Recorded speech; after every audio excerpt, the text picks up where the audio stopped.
Any కంట్రీలో మనం చూసుకుంటే అడ్వాంటేజెస్ డిసడ్వాంటేజెస్ అనేది డెఫినెట్లీ ఉంటాయి.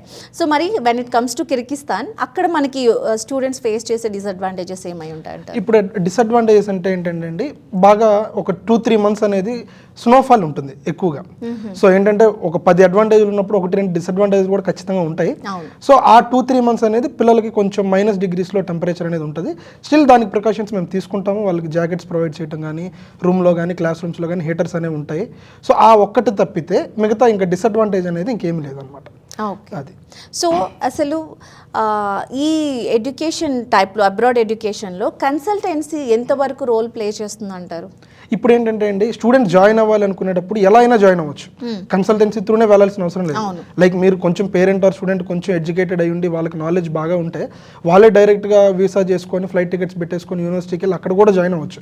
బట్ కన్సల్టెన్సీ త్రూనే ఎందుకు వెళ్ళాలి అని నేను అంటున్నానంటే, కన్సల్టెన్సీ రోల్ పంపించడం వరకే కాదండి, 5 years స్టూడెంట్ గ్రాడ్యుయేట్ అయ్యే వరకు కూడా సేఫ్టీ పరంగా కానీ, సెక్యూరిటీ పరంగా కానీ, వాళ్ళకి గైడెన్స్ పరంగా కానీ, సబ్జెక్ట్ పరంగా, అకాడమిక్స్ పరంగా, రేపు వాళ్ళు రిలీవ్ అయ్యి వచ్చిన తర్వాత ఎక్కడ మళ్ళీ జాబ్ ఆపర్చునిటీస్ కానీ ఇంకోటి కానీ పీజీ పరంగా కానీ గైడెన్స్ అనేది కన్సల్టెన్సీ ఖచ్చితంగా లాస్ట్ వరకు ఉండాలన్నమాట.